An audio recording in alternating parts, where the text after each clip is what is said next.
नमस्कार, असम आदित्य से मैं काजल आप सभी का स्वागत करती हूँ। आइए देखते हैं आज की पहली खबर। म्यांमार में रविवार की सुबह भूकंप के तेज झटके महसूस किए गए। रिक्टर स्केल पर भूकंप की तीव्रता 5.0 नापी गई। राष्ट्रीय भूकंप विज्ञान केंद्र के अनुसार भूकंप यांगून से 260 किलोमीटर दूर दक्षिण पश्चिम इलाकों में सुबह 7:56 पर आया। इसके अलावा चीन के शिनजियांग प्रांत में भी भूकंप के झटके महसूस किए गए। इससे पहले शुक्रवार को ईरान और सीरिया में भी भूकंप आया था। म्यांमार में आज रविवार सुबह भूकंप आया। सुबह 7:56 पर आए भूकंप की तीव्रता रिक्टर स्केल पर 5.0 से दर्ज किया गया। भूकंप विज्ञान केंद्र के मुताबिक ये भूकंप आज सुबह यांगून के 260 किलोमीटर दक्षिण पश्चिम में आया। समाचार एजेंसी ANI की एक खबर के मुताबिक चीन के शिनजियांग में भी रविवार को 5.2 तीव्रता का भूकंप आया है। चीन अर्थक्वेक नेटवर्क सेंटर के मुताबिक चीन के शिनजियांग उइगर स्वायत्तशासित इलाके में ये भूकंप बीजिंग के स्थानीय समयानुसार सुबह 6 बजे के करीब आया। इस भूकंप की गहराई करीब 10 किलोमीटर थी। शिनजियांग में शनिवार को भी एक हल्की तीव्रता का भूकंप दर्ज किया गया था। वहीं कल ईरान में भी भूकंप के तेज झटके महसूस किए गए थे। रॉयटर्स के मुताबिक भूकंप की तीव्रता रिक्टर स्केल पर 6.1 थी। भूकंप की वजह से 3 लोगों की मौत और 8 लोग घायल हो गए थे। मिली जानकारी के मुताबिक ये भूकंप ईरान में देर रात करीब 1:30 बजे के आसपास आया है, जिसकी गहराई 10 किलोमीटर थी। अफगानिस्तान में भी हाल ही में भूकंप के झटके महसूस किए गए थे। इस भूकंप की वजह से 1000 से ज्यादा लोगों की मौत हुई थी और 1500 से ज्यादा लोग घायल हुए थे। ये भूकंप इतना तेज था कि इसे भारत और पाकिस्तान में भी महसूस किया गया था। रिक्टर स्केल पर इसकी तीव्रता 6.1 थी। इसका केंद्र अफगानिस्तान के दक्षिण पूर्व में था। ये भूकंप पक्तिका और खोस्त में आया था। इस भूकंप की वजह से सैकड़ों बच्चों की भी मौत हो गई थी और हजारों की संख्या में बच्चों ने अपने माता पिता को खो दिया। ऐसे में कई संगठन उन बच्चों की मदद के लिए सामने आए जो अनाथ हो गए थे। News desk report, Assam Aditya. अब बढ़ते हैं अगली खबर की ओर।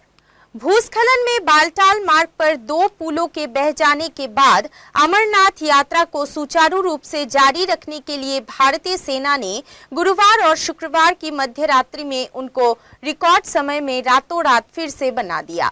30 जून से शुरू हुई अमरनाथ यात्रा की सुरक्षा और सुचारू संभालने के लिए नागरिक प्रशासन की सहायता कर रही भारतीय सेना की चिनार कोर ने इन पुलों को रिकॉर्ड समय में फिर से बना दिया।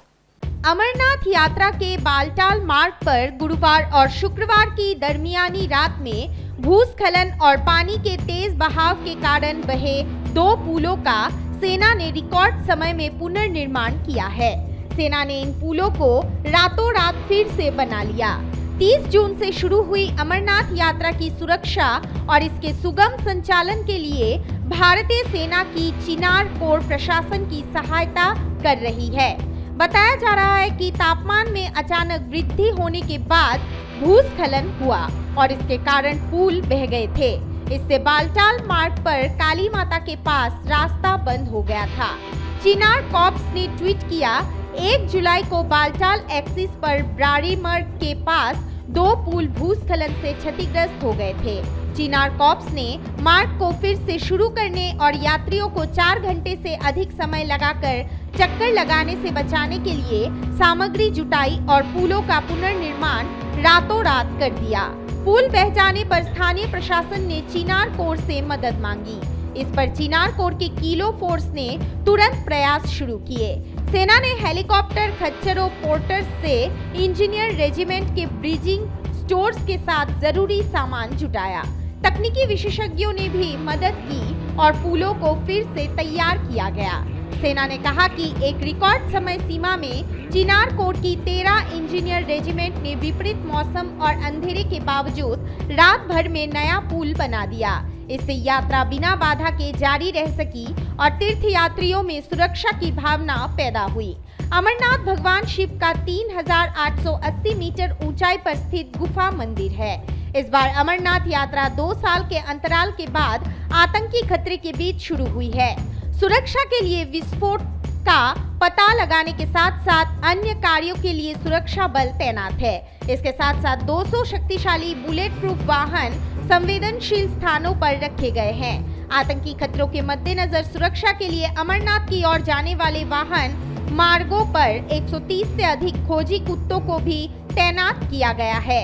News desk report, Assam Aditya. प्रधानमंत्री नरेंद्र मोदी जुलाई महीने के दूसरे सप्ताह में जालौन के बड़ा गांव और कैथरी के पास से निकलने वाले बुंदेलखंड एक्सप्रेसवे का शुभारंभ करने के लिए प्रदेश के मुख्यमंत्री योगी आदित्यनाथ के साथ जालौन आ रहे हैं। जालौन आगमन से पहले यहां के अधिकारियों ने ग्राम पंचायतों के पंचायत भवन का रंग बदलना शुरू कर दिया है। प्रधानमंत्री नरेंद्र मोदी जुलाई महीने के दूसरे सप्ताह में जालौन के बड़ा गांव और कैथेरी के पास से निकलने वाले बुंदेलखंड एक्सप्रेसवे का शुभारंभ करने के लिए प्रदेश के मुख्यमंत्री योगी आदित्यनाथ के साथ जालौन आ रहे हैं। जालौन आगमन से पहले यहां के अधिकारियों ने ग्राम पंचायतों के पंचायत भवन का रंग बदलना शुरू कर दिया है। ऐसा नजारा जालौन के डकोर विकास खंड के अंतर्गत आने वाले ग्राम बड़ा गांव की पंचायत भवन में देखने को मिला, जहां मुख्यमंत्री योगी आदित्यनाथ के पसंदीदा रंग भगवा को अधिकारियों ने पंचायत भवन पर पुतवा दिया है। बता दें कि देश के प्रधानमंत्री नरेंद्र मोदी मुख्यमंत्री योगी आदित्यनाथ के साथ 12 जुलाई को जालौन आ रहे हैं। वो यहां पर चित्रकूट से इटावा तक जुड़ने वाले बुंदेलखंड एक्सप्रेसवे का शुभारंभ करेंगे। प्रधानमंत्री और मुख्यमंत्री के आगमन को लेकर सभी अधिकारी तैयारियों में जुटे हुए हैं। ऐसे में एक्सप्रेसवे के समीप बने बड़ा गांव और 3 गांव में भी अधिकारियों द्वारा कायाकल्प कराया जा रहा है, जिसमें पंचायत भवन भी शामिल है। ऐसा ही नजारा जालौन के बड़ा गांव में देखने को मिला। झांसी कानपुर नेशनल हाईवे 27 के किनारे बसे इस गांव के पंचायत भवन को पूरी तरीके से भगवामय कर दिया है। पहले इस भवन का रंग पीला था, मगर मुख्यमंत्री और प्रधानमंत्री के आगमन से पहले इसे पूरे तरीके से भगवा रंग में अधिकारियों ने पुतवा दिया है और इस पर अभी भी काम जारी है। News desk report, Assam Aditya. आज के लिए बस इतना ही। देखते रहिए असम आदित्य। नमस्कार।